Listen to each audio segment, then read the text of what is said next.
Hello there, ladies and gentlemen, and welcome to another episode of CookieCast. Today on CookieCast, it's the football podcast. We're all here, we're all talking football. Can you believe it? From a football podcast, we're talking football. It's amazing. Nah, I'm just messing. All of last week's games to go through, all of this week's games to go through, any news that might be happening. No, I think that's about it. It's all here. It's all for you, the football listener. Before we get started, please do consider like, share, subscribe and comment. Leave a review where you can leave a review. And if you've got a football fan in your life, send this podcast their way. They're almost definitely going to thank you for it. Right, let's get started. Here we go. This is CookieCast, football podcast.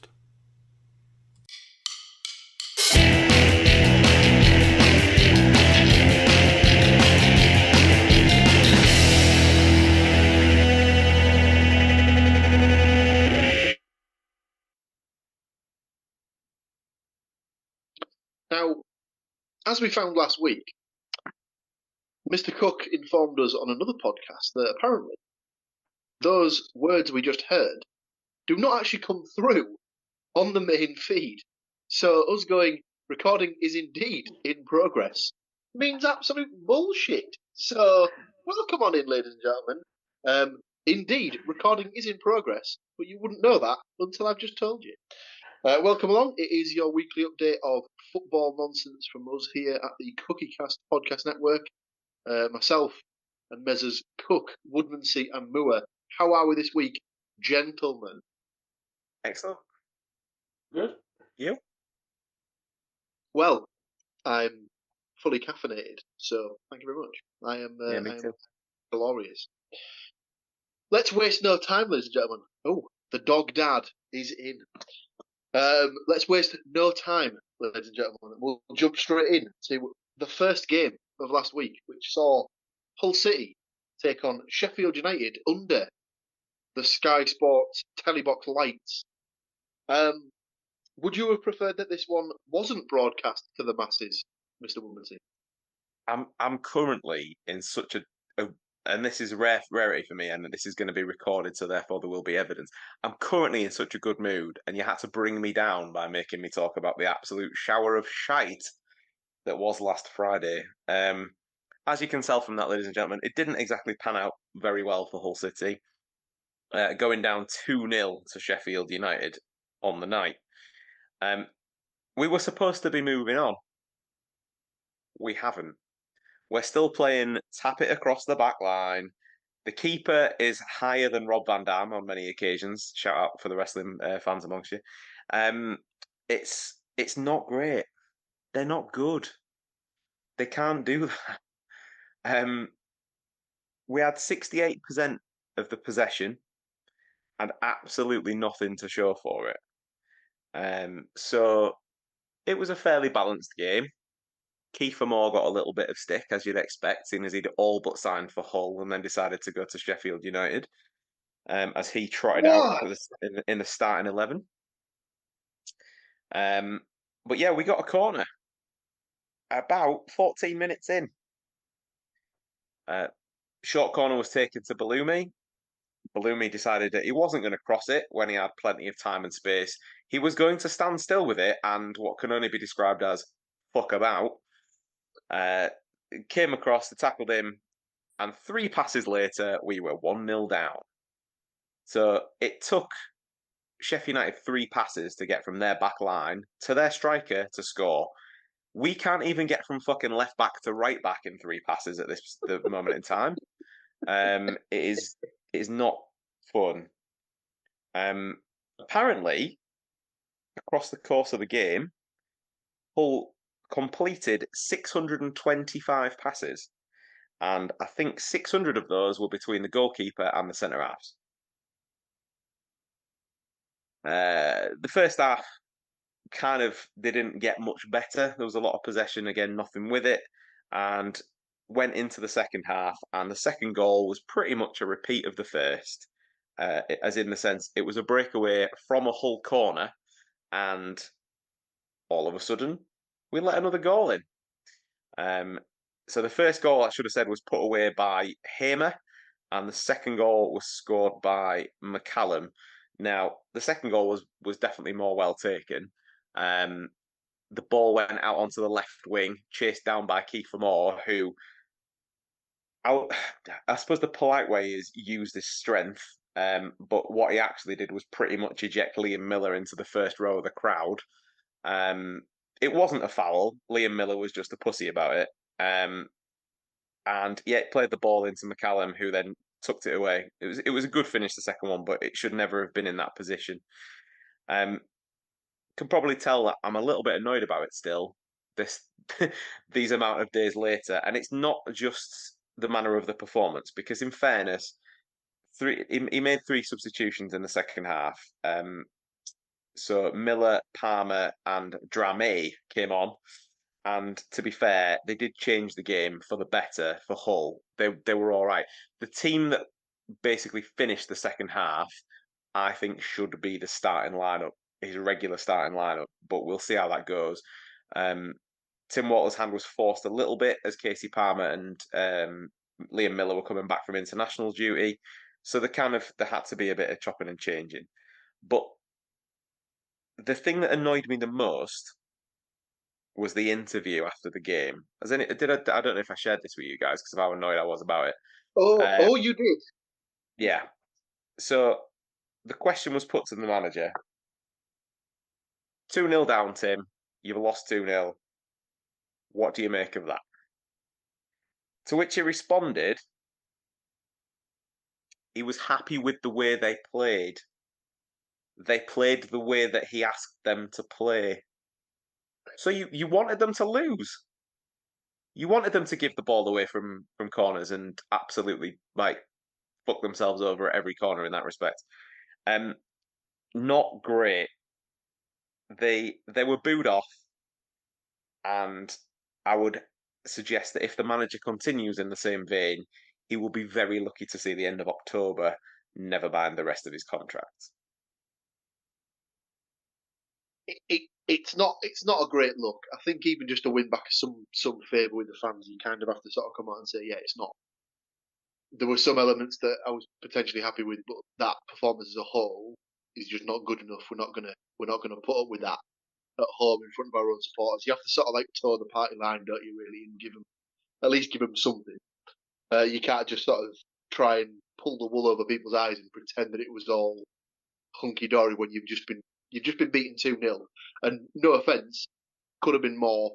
There was at least 1 or 2 opportunities that Sheffield United basically stuffed themselves over with. There was one where Kiefer Moore tried to I think he tried to play it to the back stick. Oh no, was it that he was at the back stick and he was trying to get the crossover? Yeah. And the guy just completely knocked it over his head and he was just like, oh. Yeah. And that was pretty much an open goal. No, it wasn't an open goal, but it was a good chance. There were 2-on-1. There was one point where in the second half, I believe it was, where Pando had to make almost like a point blank save, which to his credit was decent. So there was that one. There was the one where he tried to cross it and might as well have tried to just aim for the bloody club shop because it was that far away. And there was another one where it was pretty much 1-on-1 with the last defender and only then the goalkeeper to beat. And he managed, I think that was Kiefer Moore as well. He managed to tie himself in a bit of a knot to allow everybody to get back. But I don't think that was even the best Sheffield United team that they'll put out this season in terms of performance. They were bang average. And in terms of every other statistic that you can measure, whether it's passes, they had less than half what we had. Possession, obviously, there was about half of what ours was. Everything else, but as always, that does not matter because if they can get from one end of the pitch to the other and stick it away as quickly as they did, is going to be the bit that gets a team promoted as opposed to then sticking as it. I know it's early doors, but for us to finish 7th last year, the owner to do what he did, and then us after how many games are we in now? 6? 4? 5. But for us to be 23rd, we've talked about on the podcast before in the terms of if you have a slow start, that's pretty much your season gone. I think we're already at that point now. I think we're still in pre-season mode because the team haven't played together enough, and doing what they did as late as they did in the summer, it was always going to be the case. And rather than now looking up like we were last year, it's going to be looking like over our shoulder in terms of there's a big old hole that they're going to fall into if they're not careful. I think it's this. I think like going back to the manager's kind of comments and like the stats and stuff. It's this. It's the curse of Pep and Guardiola's done it, Man City and Barcelona and Bayern Munich. But those three clubs have possibly have had legally or illegally or against the rules the biggest budgets in the world for a long time, and therefore have the best players to play the kind of keep the ball 600, 700, 800 passes through a game. But then they've got a finishing product at the end of it. It's like Golden State Warriors in the NBA. They kind of went to this shooting threes, scoring like loads and loads of threes and stuff like that. But because they had the best 3-point shooter ever playing for their team. But then when other teams tried to copy that, they were like, why is it not working? I'm like, because you don't have Steph Curry in the same way that, like you don't have Rodri and Kevin De Bruyne and all these players that are 10 times better than the rest of the league. And I think it's just this kind of like, right lads, we're going to play this, we're going to pass it about, we're going to make sure we keep the ball, pass, make them work. And you're like, yeah, but if you're passing it just in front of somebody, they're going, all right, well, they're not doing anything with it, so we'll just stand there and let you. And then when you try to do something effective with it, then we'll take the ball. And if you can't do anything around that, then you're buggered. And it's just this, you see it week in, week out. I mean, has anybody seen the Reading goal this weekend? Because that is a prime example of it. They play it along the 6-yard box and then give it away. Not just that though, but like, yeah, all right, it's Pep's team, but that particular team, if you watch them, yeah, maybe 8 out of 10 of their goal kicks are going to be short to your backline, whatever. And yes, they've got the quality to play around that. But I think it was their second goal against Brentford at the weekend, route one as you're ever going to get. And that was because the option wasn't on. The keeper saw there was the ball upfield and off he went. Watching the Milan-Liverpool game last night, all right, Liverpool went and beat him in the end, unfortunately. But Big Mike in goal for Milan kept playing the short option when he realised that Liverpool were putting the pressure on, was looking for options upfield. And it just because that's been the style that's been popularised over the last sort of 4 to 5 years, whatever it might be, doesn't mean that the way from that time before is now completely derelict. Like there is a time still to utilise that ball, and I think it's great that the managers have got into the mindset in recent times of, yeah, we don't need to hump it every time, but sometimes it just gives you another option. It's not. It's almost like saying a big swear. Like you can't do it in the ground. You couldn't possibly do a long ball from a goal kick anymore. It's against the rules. You'll not be allowed to play football ever again.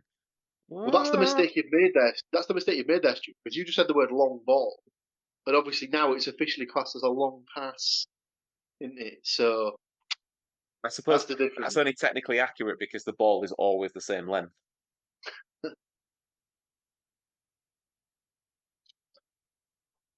Okay, I'll go with it. We'll go with it. We'll move on. Otherwise, we're probably going to be here for the rest of time, and Stu probably will blow a gasket.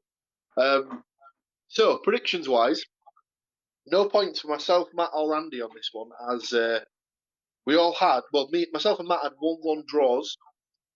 We didn't have Hamer or McCallum as our goal scorers. Stu, however, and Andy had a 1-0 Hull win.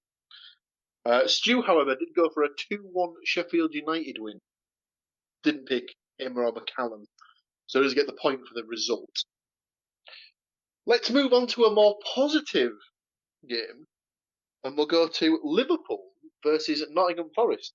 This was a game where a lot of us went into this giving Nottingham Forest nary a hope in hell's chance of getting something out of this game, and well, we've all come back with egg on our faces this week, have we not, Mr. Mull? Well, considering that Forest going into, I didn't realise this was a stat. I assumed that at some point in the 18 years that Brian Clough had managed at Forest, he must have won at Anfield. However, no. So obviously, if we would have known that, we probably would have gone even harder on the Liverpool are going to win. So, Forest. So going into this, Forest had not won at Anfield for 55 years. This is a place where Brian Clough used to take his own tea caddy with him because he didn't trust them to not poison the tea or something like that. A variety of kind of absolute crackpot kind of things from him. But yes, much to the disappointment of the Liverpool fans and players. Apart from their manager, fair play to him, he kind of thingy. But Forest won, so I think it's one of those things where when you read, when you watch the game and you see the tactics, you're like, yeah, they sat and defended for the first half and wound them up and did all the annoying things that other clubs. Spoiler alert: there's going to be another 15 clubs that are going to do that this year at Anfield, because one, Forest has set the blueprint. Two, they've obviously shown how rattled they get by it by the amount of whinging that the players did. So yes, first half kind of really cagey. Forest kind of set up like two strong banks of 4/5. Got it to about an hour gone, 70 minutes gone, and then kind of like a bit like the bomb squad kind of thing as it was. Sent on Hudson-Odoi, sent on Alanga, and kind of went for like a smash and grab, and smash and grab they did. A really nice move. I think Aina took the ball. Milenkovic took the ball from Nunes, passed it out, little touch from Gibbs White to Alanga on the right, who ran with it, and then you think, all right, what are you going to do with it now? And an absolutely just like pinpoint pass to Hudson-Odoi, and he just did what he does all the time, which is cut inside onto the right foot, bend it round the outside, and literally found the only place that it could have gone to get past the goalkeeper, off the post, nestled in the corner. And to be fair, watching the highlights, Forest had a few more chances after that. I think Hudson-Odoi and Alanga really kind of tore their fullbacks apart when they came on. So yeah, hold on for a 1-0 win. Wow from Liverpool, get in from Forest. So yeah, lovely. 55 years, first win. Yeah, it's absolutely mental, really. Well, all we need to say is it ain't 55 years anymore. It's now 0 years since Nottingham Forest have got a win at Anfield, and couldn't have happened to a nicer set of wankers. From the podcast predictions perspective, no points for myself, Mr. Woodmansey, or Mr. Moore. I had 3-0 Liverpool. Stu had 2-1 Liverpool, with Wood to score the Forest goal. Matt had 3-1 Liverpool with a Awonyi to score for Forest. Andy, however, came to the party with a fully stocked brain and thought 55 years? No. This ends today. And had gone 1-0 Nottingham Forest. Sadly, did predict Wood to score, not Hudson-Odoi. So just gets the 2 points for the correct result, which leaves us with 1 game to go, and that is my team, Middlesbrough, taking on Preston North End. So we've had a defeat for one of our teams. We've had a win for one of our teams, which of course means we have to complete the set. And sadly, my team got the 1 point. They got the draw against Preston North End. First half sounded like it was all Borough. 2 or 3, possibly even more, very, very good chances to take the lead. They did so on the 16th minute when Luke Ayling got the ball out from the back in the right channel, played a lovely little ball in behind for Tommy Conway to latch onto, and he accelerated away from his defender like he wasn't even there. calmly just took the ball under his spell and just finished neatly past the goalkeeper to make it 1-0 to the Borough. Probably should have had a second, potentially even a third after that when some chances were spurned. I think MacLeod went quite close in the Preston box. Obviously, he's on a bit of a rich vein of goal scoring form at the moment after the on the other side of the international break, 2-2. But he wasn't able to find the back of the net, and Middlesbrough were made to pay for it on the 43rd minute. When I'm gonna have to Google this guy's name. Mads Frokja Jensen. Apologies, Mads, as I probably butchered your name there. But the way he celebrated, you can go fuck yourself. So apologies to nobody. As that was his middle name as well, wasn't it? Probably, yeah. It might as well have been. To be fair, Itself. to be fair, it was a tidy finish.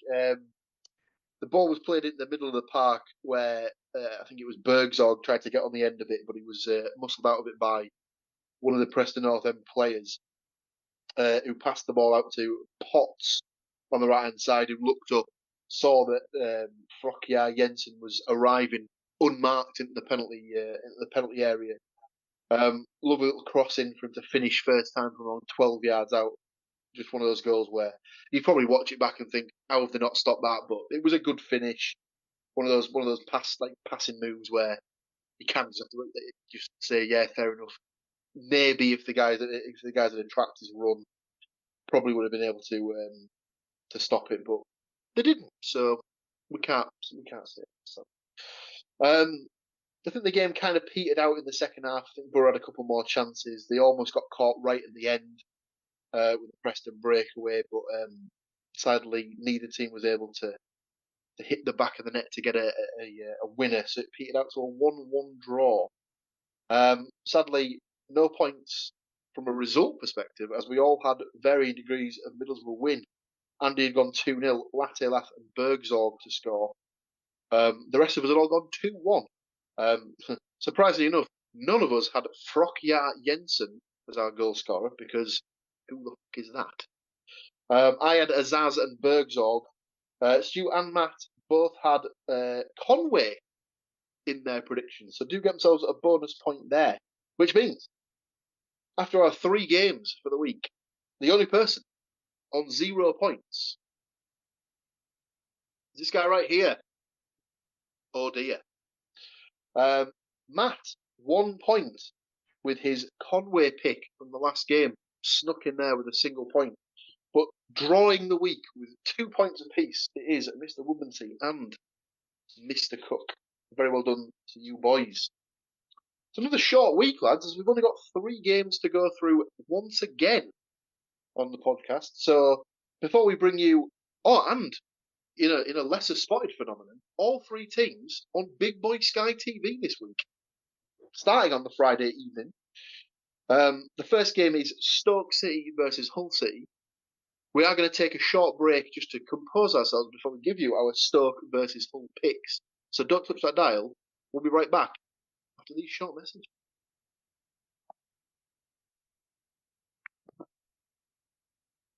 And just like that, it's happening again. So, before the break, we said we were going to come at you with Week 6's 3 games, the first of which sees Stoke City taking on Hull City on Friday night football on Sky. Obviously, it's Mr. Woodmansey's team. He will give his prediction last. I'll jump us off here. I've got a 1-1 draw in this one. Just a little bit of housekeeping before the game. Stoke did sack their manager earlier this week and have already appointed a new manager. The name is escaping me now, but was something very... Halaki or something like that, is that? Yeah, he was. I think he was the assistant at Norwich. Yeah. Stoke City have appointed Norwich City coach Narcis Pelach.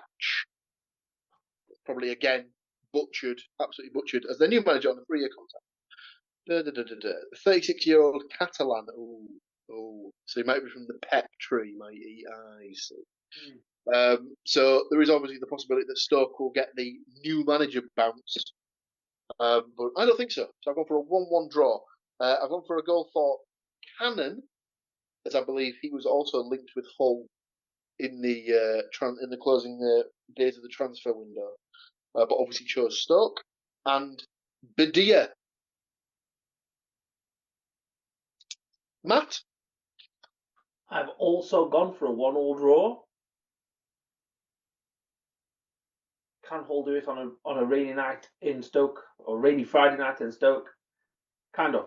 I've gone for Berger, because I was hungry at the time, and Kamara.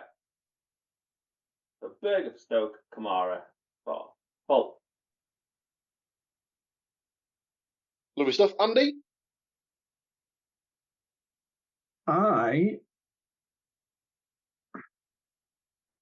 It's a simple 1-0 for me, or a 0-1 as it's come through on the thing. And what is very quickly becoming my favourite Hull player, Badia, or however we're saying it. Badia.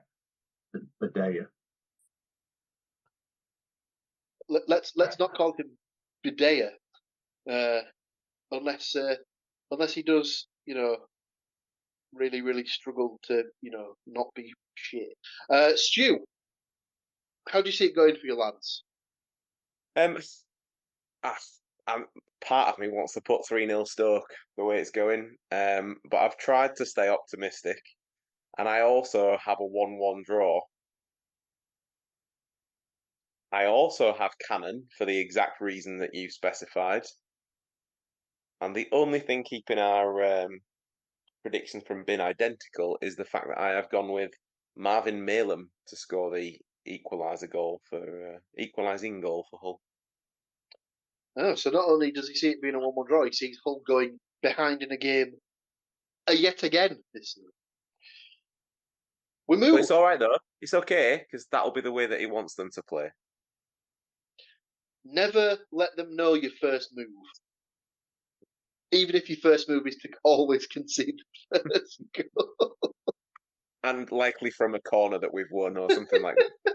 Yeah, and not just any old corner, an offensive corner in your own sort of Genuinely feel like his next move is that we will win a penalty and somehow they will score from it. I'm not feeling this. I'm not feeling like the shot's on. I'm going to play this back to the keeper. But it's okay because it'll be attacking football. It's fine. He really picked him out from 90 yards. Our second game of the week and our second trip to Big Boy Sky Sports Television land. It's not really a derby unless Sunderland win it derby. Sunderland versus Middlesbrough. Yeah, this is always a game where we don't care about the borough. It's not even a derby, is it? They win, and suddenly it's all like, oh yeah, fuck off back to Teesside, you smoggy bastards. But lads, I thought it wasn't a derby. Make your minds up. Obviously, it's my boys, so I'll give my prediction last. Let's go to Andy for his prediction on Sunderland versus the Borough. Again, it's a 0-2. If you weren't happy with my pronunciation of my favourite Hull player, I've had a small realisation in the last week, and obviously I'll be putting Latte Laugh down for a cheeky goal. My other goal scorer is my other favourite Borough player, but I've realised, having really put a lot of effort into pronouncing his name, he's my favourite Futurama character, Dr. Zoidberg, or as we know him, Bergzorg. So we've got Simpsons playing at Forest, we've got Futurama playing at the Borough. It's truly the Matt Groening podcast, everybody. Beautiful. Matt? I've gone for a 1-1 draw here as well. But also a guaranteed red card, because there always seems to be a red card. Tasty. I've gone for Mundle for Sunderland and Conway for Borough. Googled him the other day because I was convinced that he was going to be like, Dutch or something like that. English. Apparently so. Stu? I'm very sorry to tell you, Paul, but I have got a Sunderland 1-0 win in this one. Ah, you shit house. And you can shove that goal straight on me, Ender. Well, how incredibly rude. I've also gone for a draw, but I've gone 2-2. Don't know why, but don't see us winning. Don't see us losing. Gone for the old boy rule. Patrick Roberts had a loan spell, well, 2 loan spells at the Borough, so of course he'll get his shithouse nature out to score. And I too have gone with my Ender. Pretty sure there's a cream for that. For the Borough goal scorers, I've gone for Azaz and Latte Laugh. Obviously, he's been quiet since, well, the opening game of the season, as it turned out. So it would be nice for him to get back on the goal scoring trail sooner rather than later. And our final game of the week takes us to Sunday, and once again, Big Boy Sky Sports Television, for Brighton and Hove Albion versus Nottingham Forest. Matt's team, he will give his prediction last. I'll jump right in here. I've gone for a 1-1 draw to complete the triumvirate of draws for our team this week. I've gone for Mitoma to score for Brighton and Gibbs White to score for the Forest. Stu? I also have a 1-1 draw, but I have gone for Anderson to score for Forest and this season's current championship top scorer, Jorginho Rutter, to score for Brighton. Keep posted, for that will become clear in a few moments' time. Andy? Have a Forest winning 2-0. No! I'm never going to turn down an opportunity to get my wood out. Nor should you. And I looked and I was like, I need another goal scorer. I'm going to roll the dice and put a 1-year down until somebody tells me he's not available. I think he's fit. I think he's just not getting chosen because Wood's out playing him, isn't it? He's like working his way back to full fitness, I think, is the kind of current thing. It's taken a while. Right, you're on us, Matt. Just I keep saying close us out, but obviously I really want to say finish us off this week. I mean, that was definitely the end of the Liverpool game last week in May. I have a triumvirate of 1-1 draw, so I've gone for a 1-1 draw with this one. Lovely. Neither team seems to score many goals. So apart from Brighton first game of the season, they seem to have gone a little bit more into their shells since. I've got Welbeck to score for Brighton, and I've got Elanga for Forest. Lovely. Jubbly. Needless to say, if you were to back what myself and Matt have done in that we've picked draws across the board for this, I dare say you will get a pretty penny on that as a treble in the old betting world. So that brings us to the end of the predictions for week 6's games. Obviously, join us next week where we'll go through those. But something that I should have brought up at the end of the transfer window and the international break was that we did say we were going to go back, look at our season-long predictions to see if we wanted to tighten those up, as obviously certain players had left, certain players had come in, etc., etc. So, would anyone like to revise their pick of where they feel Middlesbrough will finish this season?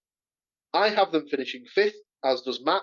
Stu has gone for 2nd. Andy has gone for 1st. Does anyone want to revise their pick? I'm going to stick with mine. I'm fairly. What I've seen, I don't think they've got enough to get automatic, but I would like to think they're good enough to get in the top 6. Sticking. What had you gone for, Paul? Did you say? I had them 5th, which I'm sticking with. Man, I don't know. I'm gonna keep the faith. I think it's still too early to determine. I think whether they've got enough. I think they've clearly had a slightly better start than last year, slightly. Um, and there's always that massive shift through December into January. So I think as long as they're still within touching distance before the festive period begins, also slap myself Yeah, for saying those yeah, words in September. I think that's But fair enough. I think the one thing that might scupper them is the fact that they keep dropping points against teams that they should really be beating at home. Mhm. Would be my only sort of worry. Andy, are you sticking with them to just go the whole way, win the lot, smash it, get about 85 goals a game, something like that? Yeah, and I'll keep predicting that way until it happens. I like the optimism. We all picked Latte Lath as the top goal scorer. I'm assuming we're all sticking with that. Nice one. We move to Hull. Again, no, I am going to revise mine because I had them finishing 9th. I'm going to revise that pick. I'm now going to put them somewhat lower. I'm going to go for 14th, I think. I think they will start to pick up points, but it's too much. It's too much of a squad upheaval, so to speak. So yeah, I'm going to revise my pick to 14th. Andy, you had them finishing 8th. Do you want to stick with that, or do you want to pick again? I have to believe in the attacking football, and I have to believe it's going to happen at any moment. And I have to believe that the fact I keep predicting 1-0 wins week in, week out is going to start paying off eventually. So I'm going to keep the faith. Sticking. Which brings us to Stu and Nat, who both had them finishing 16th. Sticking. Stu? I mean, personally, I think 16th is looking optimistic right now. I'd be, if anything, I would move them down to 18th, but just purely for the fact that, I mean, it can't be shit all year, can it? Or can it? You'd like to think not. I'll leave it at 16, but if they finish 18th, I want half a point. I will make a note of it. So, on the top goal scorer, because Hull's squad was all over the place, I believe at the time of recording, they had 2 registered strikers, one of which was Oscar Estepinian, who has already left. We weren't entirely sure who we were picking as the top goal scorer. I said Omer. I don't think he is yet to score, but I'm going to stick with it. I think he's the sort of player that strikes me as once he starts scoring, he might go on a bit of a run. He's from what I've seen of him, he looks like a very much of a confidence player. So I'm going to stick with that. He scored an And absolute pearler in pre-season, so it was a decent shout at the time for the shape that the squad was in as well. Yeah. Andy went with Longman, which he may want to revise, as I believe he's out until at least Christmas. The Longman prognosis has been shortened in terms of how long he will be out, and if the current recovery rate continues, he may well be available from the beginning of December rather than the festive period itself. So he's still going to be out for a little while, which is going to hamper his chances. So I maybe would suggest picking someone else. But if he does come back and scores like a hat trick every game, Andy, then please don't hunt me down. Over to you, Mr. Cook. Do you want to revise your pick, or? It's one of those, it's that kind of being out for X amount of the season's not helping your chances to get goals, is it? So, seems I keep picking him week in, week out. It might have to be Badia, or however we're saying. I'll get it wrong every time, no matter what. But You are in the book. Stars, I mean to go on. Get it wrong now. I just continue getting it wrong. At the time, Stu and Matt both had to be determined. So I need to take an official prediction for you both. I'm going to go with the Chelsea lad. Is it Mason Burstow? Okay. Yeah. Mason Burstow. And for you, Mr. Woodmansey? I would love to pick a striker. However, I am going to go with Liam Miller because he looks lively. I'd like to pick Casey Palmer. If he gets the service that I think he requires, I think he'll do all right. He looks to be fairly casual in how he kind of passes the ball around, but we yet to see him kind of strike a ball in anger because it's too early. He's only had substitute appearances so far. But yeah, I think Miller looks like he's got a bit about him, so we'll see where that goes. Very nice. That just leaves us with Nottingham Forest from our perspectives. Does anyone want to revise where they think Forest will finish pick? Andy, you have them down as 12.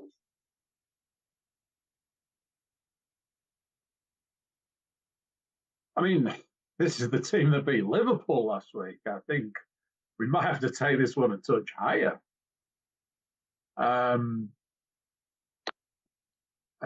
12 feels okay. I think I'll leave it there for now. I may regret that further down the line, but for now, Very much so. The next highest was Matt with 14th.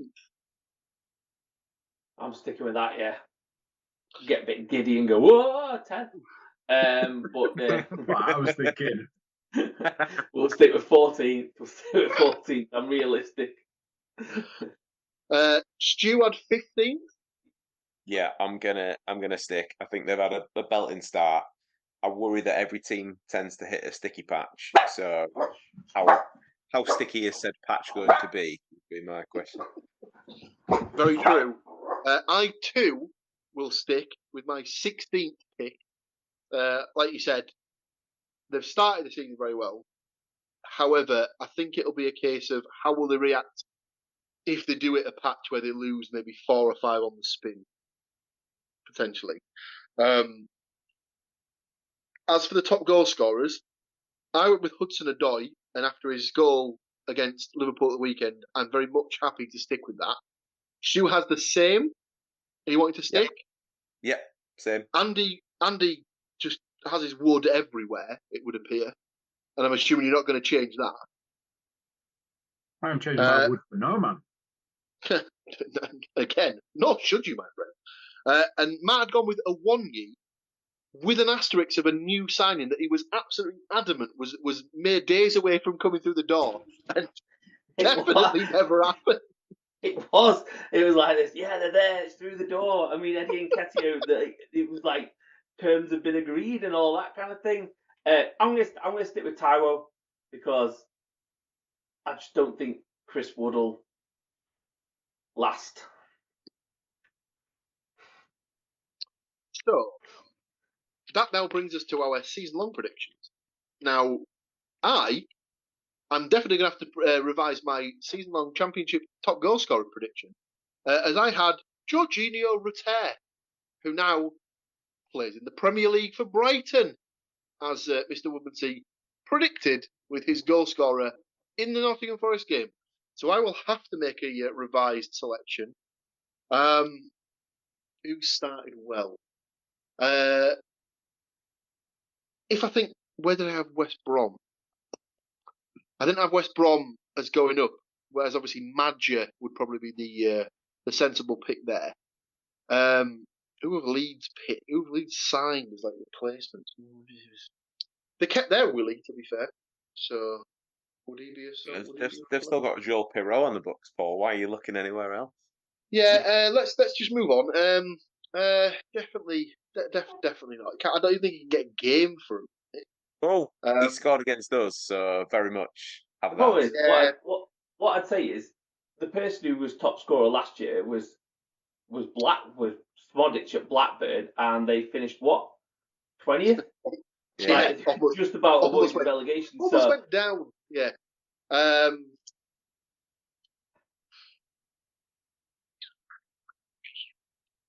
Bollocks to it. I'll go for Ellis Sims at Coventry. They've not started well, but I have got them to finish second, so I might as well go all in on that. Andy is also going to have to select a new player, as he had Sammy Schmodix to repeat from last season. He did start well, got a goal on the opening day, and then promptly was sold to Ipswich, so no longer plays in the division. Andy, your revised selection for the replacement to Mr. Schmodix.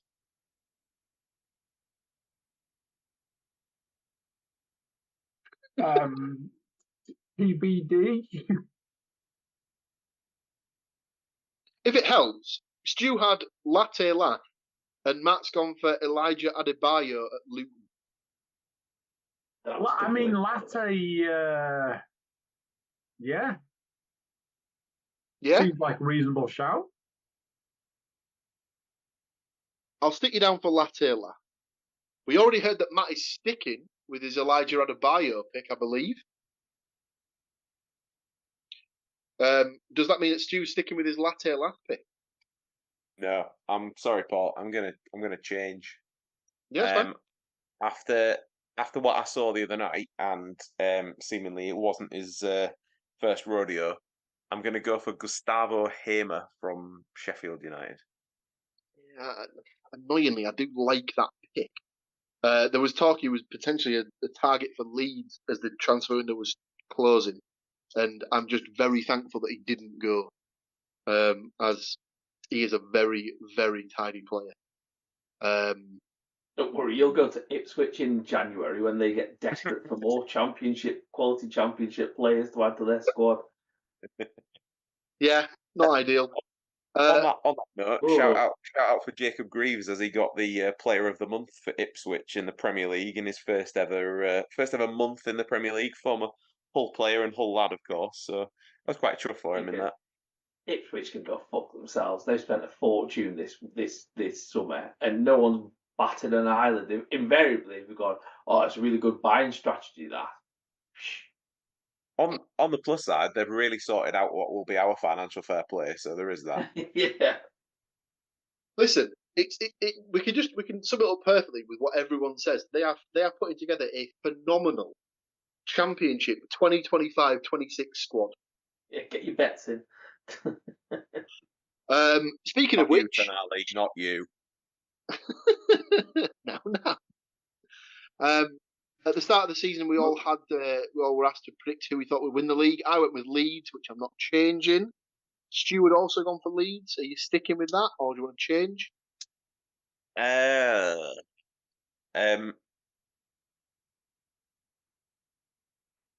do you know what? I feel dirty enough picking Leeds, but would I feel even worse if I changed it to Burnley? Ugh. Well, it's dirty to be picking Leeds, but is it dirtier to be picking Scott Parker? I don't know. He's got that smug shit house about him, hasn't he? And the way that they've started, and I really wanted them to absolutely tank. Mainly because this isn't going to necessarily go down well with anybody that may be listening in Burnley, but they're never a Premier League club. They never have been a Premier League club. Their ground is an absolute shithole, and they've just got an absolute tosspot for a manager now. But somehow you put all those together, and it's like fairy dust for points in the Championship at the moment. So, yeah, go on, change it to Burnley. We already know that Andy's sticking with his Middlesbrough shout for the champions, so we don't need to change that. And if you don't follow the next link of speaking of shithole little grounds that shouldn't be in the Premier League.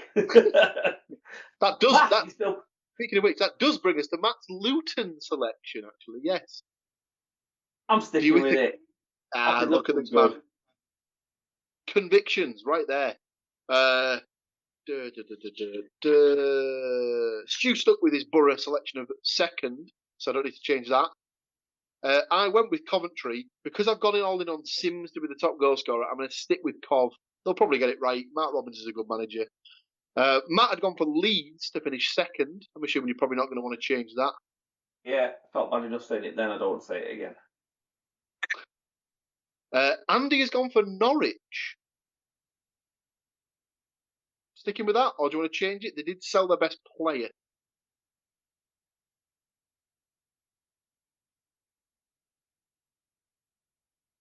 No, I'm sticking. Good lad. Crazy. I've got the Borough down to win the playoffs. Obviously, I'm not going to change that. Stu's got Norwich. Yeah. Can you swap that out for Sunderland, please? Speaking of which, Matt already has Sunderland. Sticking. Yeah, everybody laughed at me. I'm like, oh yeah, Sunderland, they're going to be really good. I'm going to stick with Sunderland, thank you. It's because when Clark went, again, everybody expected him to do one, I think, and then the guy, I can't think of his name now, but the guy who sort of replaced him has been absolutely playing out of his skin. It's like where have like these wingers been hiding in Sunderland? Because in the seasons gone by, they were awful, and the last 2 seasons they seemingly hit gold. Yeah. Andy's gone for Bristol City, a club very close to his heart. I'm assuming he's going to stick with that. That just leaves us with the 3 relegated sides. I went for Oxford, Derby, and Watford. I'm pretty sure Watford are like second or something like that. I'm tempted to swap all 3, but I'll stick with them, to be fair. Stu, you had Oxford, QPR, and Plymouth.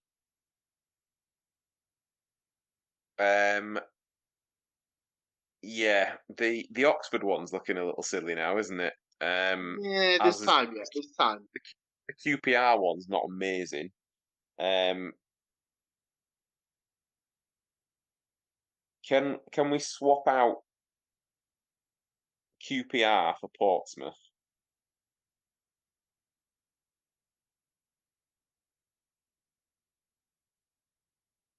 And then I'll leave the other 2 as they are.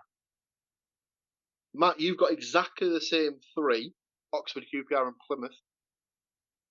I'm sticking. I have confidence that they're all shit and will go down. And Andy's got Plymouth, Oxford, and Derby. And he likes it. He likes it a lot. I don't think there's any need to go through the Premier League ones because they were pretty much nailed on from a start. There's a lot of similarities. We've pretty much all picked the same 3 teams to go down. Everyone picked Man City to win, apart from me, because obviously I'm stupid. Everyone picked Haaland as the top goal scorer, which has pretty much been paid out already with his back-to-back hat-tricks in back-to-back games, and then the fact that he almost got another one in his game at the weekend. So we'll leave the Premier League predictions alone. But there you go, ladies and gentlemen. That's our revised season-long predictions. And week 6 in the bag. Does anyone have anything else they'd like to bring to the table before we wrap up for the week? Yes, Matt, go ahead.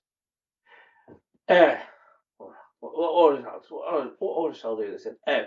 If you like my T-shirt, Heavy Metal Football does a variety of classic early 90s Forest away shirts with a nice Garibaldi U-Reds kind of feel to it.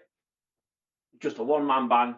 Love the T-shirt. So I've got the blue one, the bluey purpley one with the Labatt's one of that kind of Brian Roy, Stan Collymore one. So I'll give that guy a shout out. Top guy. This one wasn't in stock, so we sent them both separately. So I had one ready, and then the other one turned up. So yeah, Heavy Metal Football. Then the last 2 was obviously, sadly, Gary Mills, ex-Villa player, I think he's like one of the youngest players ever to win the European Cup in 1982 with Villa, passed away the other day. And then today, Scalacci from the Italian striker from Italia 90 died of colon cancer. He was diagnosed 2 years ago and passed away today at 59, which is like, that's nothing really. I think Gary Mills was sad as well. I think he had a nasty fall and just didn't recover either. So two kind of not like mega names in football, but 2 kind of significant names in football. Did Gary Mills play for Borough?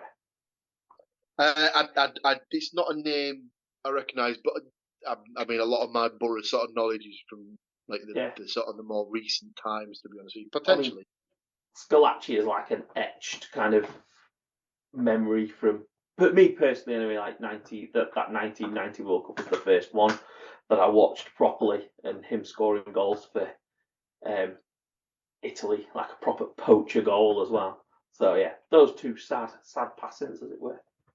Yeah, very sad. Very, very sad indeed.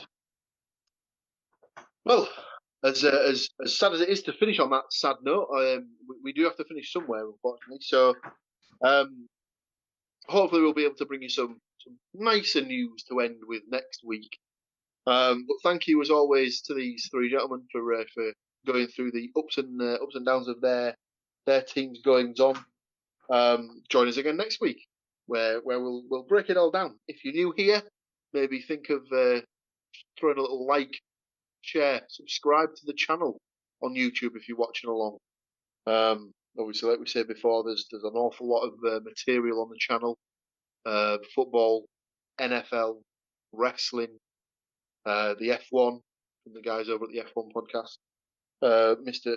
Cook opening his chamber of secrets, so to speak, and pouring forth all the stuff that's in there. So yeah, think of having a subscribe to the channel, and we'll see you all next week when we bring you some more football-based rambling. Until then, take it easy, take care of yourselves, look out for each other, and we'll see you all next week. Tatty bye for now. So there you go. What do you think to that? Another one done. Another one gone. Where does all the time go? Where do all the football games go? Into the history books, along with this podcast. Big thank you for watching. Big thank you for listening. Big thank you for being here. If you want to keep in touch, if you want to keep things going, keep being part of the crew, like, share, subscribe, comment, leave us a review. Check out the website, thecookiecast.com. There we've got social media links and an email button, and that way you can get in touch with us. That's it for this one. Join us next week for more football. But until then, I'm going to say bye, and I'll see you then. Thank you for listening to these grumpy old men talk about football. If you've enjoyed this episode, please like, share and subscribe.